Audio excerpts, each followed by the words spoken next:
So జరగడాన్ని స్వాగతించుదాం, కానీ దాని పరిమితులు దానికి ఉంటాయి. డెఫినెట్గా ఒక క్రియేటివ్ వర్క్, ఇప్పుడు ల్యాండ్ పూలింగ్ ఉంది, ఒక క్రియేటివ్ వర్క్ కదా. ల్యాండ్ పూలింగ్లో ప్రభుత్వము 5 పైసలు ఇవ్వకుండానే కొన్ని వేల ఎకరాల భూమి ఆ రాజధాని కొరకు సమీకృతమైంది కదా. సో అందులో అది win win partnership.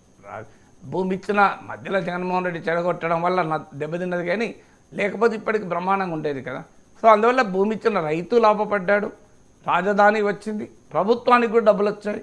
So it's a good project, అందులో అనుమానం లేదు. ఈవెన్ తెలంగాణ ల్యాండ్ నేను కౌన్సిల్లో ఉన్నప్పుడు airport ring regional ORR land acquisition issues వచ్చినప్పుడు నేను ఇదే సజెస్ట్ చేశాను. మీకు 100 ఎకరాల భూమి అవసరం ఉంటే 200 ఎకరాల భూమి సేకరించండి. సేకరించి ఒక 100 ఎకరాలు మీరు వాడుకొని మిగతా 100 ఎకరాలు డెవలప్ చేసి భూమి ఇచ్చిన ప్రతి ఒక్కరికి ½ ఎకర్ ఇవ్వండి. అంతకుముందు 1 ఏకర్కు ఉండే వాల్యూ కన్నా ఈ డెవలప్డ్ ½ ఎకర్ సైట్ ఇంకెక్కువ వాల్యూ ఉంటుంది. సో దానివల్ల మీకు భూమి ఇచ్చిన ఎవరు కూడా బాధపడరు అని శాసన మండలిలో సజెస్ట్ చేశాను. దీన్ని అన్ఫార్చునేట్లీ ఎవరు పట్టించుకోలేను అన్నాం. సో బట్ ఈ ల్యాండ్ పూలింగ్ ఒకటి మంచి కాన్సెప్టే కదా నీకు. అందువల్ల క్రియేటివ్గా జరిగే ప్రయత్నాన్ని మనం ఆహ్వానించాలి. ప్రారంభంలోనే మనం శాపనార్థాలు పెట్టాల్సిన అవసరం లేదు. కానీ మన దేశంలో అనుభవాలు ఉన్నాయి, పబ్లిక్ ప్రైవేట్ పార్ట్నర్షిప్ ఉంది. మీకు ఉదాహరణకు టోల్ గేట్లు ఉన్నాయి.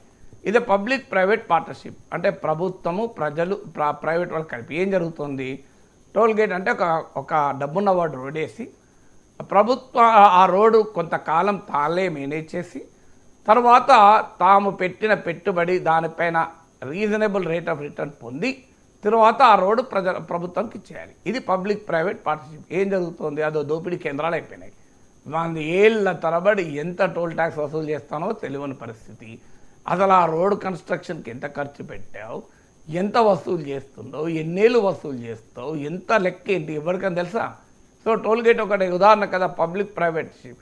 మన దేశంలో పబ్లిక్ ప్రైవేట్ పార్ట్నర్షిప్ అంటే ప్రభుత్వ ప్రైవేట్ భాగస్వామ్యం అంటే ప్రభుత్వ సంపదను తేరగా దోచుకోవడానికి ప్రైవేట్ వరకు ఒక సాధనం. అది పబ్లిక్ ప్రైవేట్ పార్ట్నర్షిప్గా మారిపోయింది. అందువల్ల నిజంగానే దీన్ని దాతృత్వ కార్యక్రమంగానే ఉంటే దానికి పరిమితులు ఉన్నాయి. కాదు ఇది పబ్లిక్ ప్రైవేట్ పార్ట్నర్షిప్ అంటే ప్రభుత్వం ఇచ్చేదాన్ని ప్రైవేట్ వాళ్ళు ఈ పేరిట లాక్కునే దానికి అవకాశం ఉంటుంది. బట్ డెఫినెట్లీ ఇది గుడ్ ఎఫర్ట్ కాదని ఎవరంటారు. సో సంపన్నుడు వచ్చి పేదవాడికి సహకరించడానికి ప్రభుత్వం ఒక అనుసంధానకర్తగా ఉంటే ఆ మేరకు మరి గవర్నమెంట్ బ్యూరోక్రసీని కూడా చాలామంది నచ్చరు. గవర్నమెంట్కి ఇవ్వమంటే సార్ దండం పెడతాం సార్ చచ్చిపోతాం డబ్బులు ఇవ్వాలంటే. నాకే అనుభవం, నేను ఎమ్మెల్సీగా ఉన్నప్పుడు నేను ఒకసారి మహబూబ్ నగర్ బస్ స్టాండ్లో ఉన్నాను.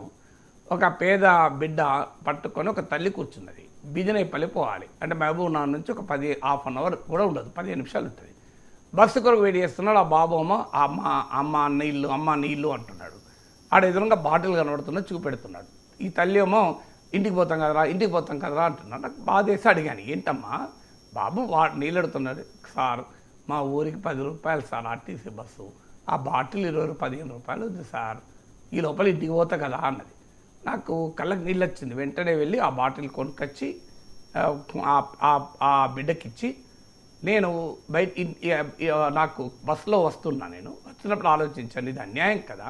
ప్రభుత్వ బస్ స్టాండ్లలో పేదవాళ్ళు ఉంటారు, వీళ్ళకు ఫ్రీగా ఎందుకు నీళ్ళు ఇవ్వకూడదు అని నా కాన్స్టిట్యున్సీ డెవలప్మెంట్ ఫండ్ కింద నేను మొత్తం నా నియోజకవర్గం ఉమ్మడి హైదరాబాద్, ఉమ్మడి మహబూబ్ నగర్, ఉమ్మడి రంగారెడ్డి ఈ 3 జిల్లాల్లో ఉన్న ప్రతి బస్ స్టాండ్కు వాటర్ ప్లాంట్ శాంక్షన్ చేశాను. ఇది శాంక్షన్ చేస్తూ లెటర్ ఇస్తే నాకు ఆర్టీసీ వారు అనుమతి ఇవ్వలేదు. ఎవరు ఎమ్మెల్సీ కాన్స్టిట్యూషన్ డెవలప్మెంట్ ఫండ్ మళ్ళీ ప్రభుత్వమే అమలు చేసేది. ఎందుకు ఇవ్వలేదు? ఆర్టీసీలో వాటర్ బాటిల్ అమ్ముకునే వ్యాపారులకు అధికారులకు మధ్య లింక్.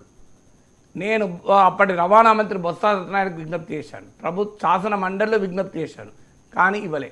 ఆఖరికి ఆర్టీసీ కార్యాలయం ముందు నిరసన దీక్ష చేపట్టాల్సి వచ్చింది. ఏమని నిరసన దీక్ష?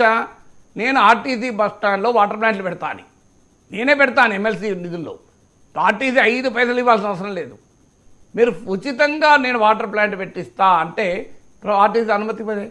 నేను ఆఖరికి ధర్నా చేస్తే కింద కూర్చొని అప్పుడు అందరూ నాయకులు వచ్చారు నాకు మద్దతుగా, ప్రతిపక్ష నాయకులు అందరూ వచ్చారు. అప్పుడు నాకు అనుమతి వచ్చింది. ఇంత కొట్లాడాల్సి వచ్చింది. అనుమతి ఇచ్చారు, ఇవాళ సగం కాదు 80% పనిచేయడం లేదు, ఎక్కడో ఒక చోట పనిచేస్తుంది. Very unfortunate. ఎమ్మెల్సీ ఉన్నప్పుడు అవి పనిచేయనియరు, పలక కొడతారు, లేదు అక్కడ క్లోజ్ చేస్తారు. ప్రతిరోజు యుద్ధమే నాకు. వనపర్తిలో ఎందుకు ఓపెన్ కాలేదు, వికారం. అరే నేను ప్రభుత్వ నిధులతో ఇచ్చినవే పనిచేయలే. ఇది పబ్లిక్ ప్రభుత్వాలు ఎలా వ్యవహరిస్తాయని దానికి ఉదాహరణ అనుభవం.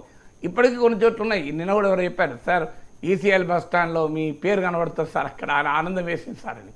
ఈవెంట్ ఇమ్లీవన్ బస్ స్టాండ్ ఇచ్చాను, Kukatpally bus stand, ECIL bus stand, Jubilee bus stand, అన్ని ఊర్లు, తాండూరు, వనపర్తి, మీకు నాగర్ కర్నూలు, ప్రతి బస్ స్టాండ్ ఇచ్చాను, కల్వకుర్తి, ఎవ్రీ బస్ స్టాండ్.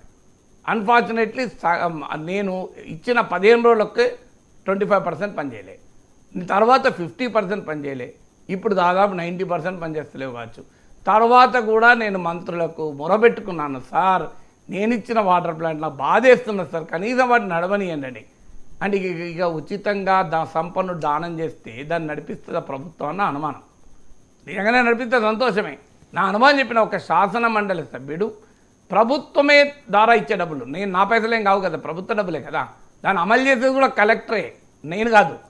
అంటే ప్రభుత్వంలో ఒక సోర్స్ నుంచి మరో సోర్స్కు డబ్బులు ఇస్తానంటే, ఉచితంగా ఆర్టీసీలో వాటర్ ప్లాంట్లు పెడతానంటే, దానికి కూడా నేను ఇంత పెద్ద పోరాటం జరపాల్సి వచ్చింది. P4 సంపన్న వర్గాలు వచ్చి పేదలకు సహాయం చేస్తానంటే ఈ మన ప్రభుత్వ వ్యవస్థలు అనుమతిస్తాయా?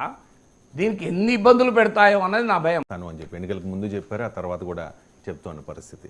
పేదరికంపై P4 అస్త్రం, పేదలకు సంపన్నులకు వారధిగా ఒక కార్యక్రమం రూపకల్పన చేస్తూ ఉన్నారు. అట్టడుగునున్న వారికి చేయూతనిచ్చే వేదిక, దాతలకు మార్గదర్శిగా, లబ్ధిదారులకు బంగారు కుటుంబంగా నామకరణం ఉగాది నుంచి ప్రారంభించబోతూ ఉన్నారు. సార్ ఏంటి సార్ ఈ P4 అస్త్రం? అంటే పబ్లిక్ ప్రైవేట్ పీపుల్ పార్ట్నర్షిప్లో ఇది మరో 4వ అంశం P4. సో ఆలోచన ఆశయం మంచిదే, కానీ ఆచరణలో ఇది సాధ్యమా?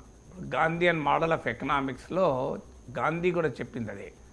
ఒక హ్యూమెన్ క్యాపిటలిజం అంటే బాగా పెట్టుబడిదారులు 100,000 కోట్లు సంపాదించిన వాళ్ళు ఒక మానవీయతను చూపి ట్రస్టీషిప్ను ప్రదర్శించి తమ సంపదను తామే స్వచ్ఛందంగా పేదలకు ఇవ్వాలి అన్నది Gandhian model of economics. Trusteeship economics ఇదే ఒక హ్యూమెన్ క్యాపిటలిజం అని. కానీ ఎక్కడైనా అమలైందా? మీకు ఒక టాటాలు ట్రస్ట్ పెట్టారు, కానీ కొంతవరకు టాటాస్ కంట్రిబ్యూషన్ చేసిన మాట నిజం. కానీ ఈ ప్రజెంట్ జనరేషన్ ఆఫ్ క్యాపిటలిస్ట్లు అయితే అది కూడా మారిపోయింది. అందుకే ఒక దశలో టాటాని అడుగుతారు, what is the difference between your generation of capitalist and the present generation of capitalist అంటే టాటానే చెప్తాడు, మా జనరేషను ఉత్పత్తి చేసి సంపాదించింది, ఈ జనరేషన్ ఆఫ్ క్యాపిటలిస్ట్ మ్యానిపులేట్ చేసి సంపాదిస్తున్నారు అన్నాడు. So manipulative capital, lumpen capital, chronic capital అంటారు. ఆశ్రిత పెట్టుబడిదారి విధానం అంటే ప్రభుత్వ కాంట్రాక్ట్ను ఉపయోగించుకొని ప్రభుత్వాల్ని అవినీతితో లోబరుచుకొని తమ పనులు చేసుకోవడం. ఇప్పుడు 1700 తెలుగుదేశం పార్టీ నాయకుడు ఆనాటి ఇప్పటి ఆర్థిక మంత్రి మన కేశవే చెప్పినట్లు హైకోర్టులో, సో గౌతమ్ అదానీ జగన్మోహన్ రెడ్డికి 1750 కోట్లు ఇచ్చి సోలార్ కాంట్రాక్ట్లు పొందాడు. దీన్ని క్రోనిక్ క్యాపిటల్ అంటారు. ఇప్పుడు దాన్ని టీడీపీ సమర్థిస్తుంది, లేదంటే ఏం లేదు అంత మిథ్య అంటుంది, అది వేరే విషయం. కానీ సో గతంలో వాళ్ళే కేసేసారు కదా. సో అందువల్ల ఇది క్రోనిజం. సో అలాంటి వ్యవస్థలో మనం బతుకుతున్నాం. ఇప్పుడు దీంట్లో ప్రభుత్వ పాత్ర ఏమీ లేదు. ఇప్పుడు అంటే పేదలకు సంపన్నులు పేదలకు ఇవ్వండి, ఆ పేరు మేము తెచ్చుకుంటాం అంటున్నాడు. P4 ఏంటంటే సంపన్న వర్గాలు పేదలకు సహాయం చేస్తే రాజకీయంగా మేము పేరు తెచ్చుకుంటాం అంటున్నారు. అది ఎట్లా సాధ్యమవుతుంది? సో సంపన్నులకు పేదలకు ఒక వేదిక నిర్మిస్తామని. ఇప్పుడు వేదిక లేవా? బోలెడు NGOs ఉన్నాయి, బోలెడు వ్యవస్థలు, చారిటబుల్ సంస్థలు ఉన్నాయి. చారిటీ యాక్టివిటీ దేశంలో ప్రపంచంలో పెద్ద ఎత్తున జరుగుతోంది. లేదంటే వారు సొంతగా కూడా జరుపుకుంటుంటారు. ప్రభుత్వ వేదిక ద్వారా ఒక డబ్బున్నవాడు వచ్చి పేదలకు సాయం చేస్తాడా? అందులో ప్రభుత్వం ఏమీ ఇవ్వకుండా, ప్రభుత్వం జీరో, ప్రభుత్వ కంట్రిబ్యూషన్ ఏముండదు, ఇది ఓన్లీ వేదిక. ధనికుల్ని పేదల్ని ఒక్క చేటికి తీసుకొస్తాం. ఇది ఎంతమంది వస్తారు? తెలుగుదేశాన్ని అభిమానించేవారు, చంద్రబాబు నాయుడు పిలిపిస్తే వచ్చేవాళ్ళు కొంతమంది ఉండొచ్చు. కానీ మొదటి దశలో 20 లక్షల కుటుంబాలు పేదరికం నుంచి బయటకు పట్టుకొస్తామంటున్నారు. 20 లక్షల కుటుంబాలు మామూలు విషయం కాదు. 20 లక్షల కుటుంబాలు బయటికి తేగలవా? సో ఇప్పటికీ ఉదాహరణకు ఈ NRIలను ఉపయోగించుకోవాలని transfer of knowledge through expatriate nationals టోక్ 10 అని ఒక స్కీమ్ ఉంది. ఎక్కడ అమలైందా? సో ఎవరైనా ఎన్ఆర్ఐలు కమిటెడ్ వాళ్ళు ఉంటే వారు సహాయం చేయాలనుకుంటే వారు రకరకాల మార్గాల్లో సహాయం చేస్తారు. నేను ఇప్పుడు ఆర్టీసీలో సమ్మె జరిగినప్పుడు కొంతమంది ఆర్టీసీ డ్రైవర్లు, కండక్టర్లు, ఈవెన్ ఆర్థిక బాధలు అనుభవించారు, చనిపోయారు కూడా కొంతమంది. అప్పుడు నాకు డలాస్లో నాకు ఆ డాక్టర్ గారు, డాక్టర్ సుధా, ఆమె ఫోన్ చేసి, సార్ నేను మీ ద్వారా సహాయం చేయాలనుకుంటున్నాను సార్, పేదలకు వారికి ఆర్టీసీ డ్రైవర్లకు అని మీకు డబ్బులు పంపిస్తాను సార్, వాళ్ళకి ఇవ్వండి అన్నారు. ఒక తెలంగాణలో ఆర్టీసీ కార్మికులే కాదు, ఈవెన్ ఉపాధి కోల్పోయినటువంటి భవన నిర్మాణ కార్మికులకు కూడా ఇవ్వమని ఆ కోరిక నెల్లూరులోను, విజయవాడలోను. నన్ను అడిగి మీకు పంపిస్తాను సార్ అంటే, మీ ఆదర్శం నిజంగా అభినందనీయం, కానీ నాకు డబ్బులు పంపకండి, ఇవాళ నేను నా ప్యాన్లు వేస్తాను, నాకు మీ మీద నమ్మకం సార్, మీకు ఇస్తే అది కరెక్ట్గా చేరుతుంది అని మా నమ్మకం, అందుకొరకు ఇస్తామంటే, లేదమ్మా మీ నమ్మకానికి సంతోషం, కానీ అది పద్ధతి కాదు.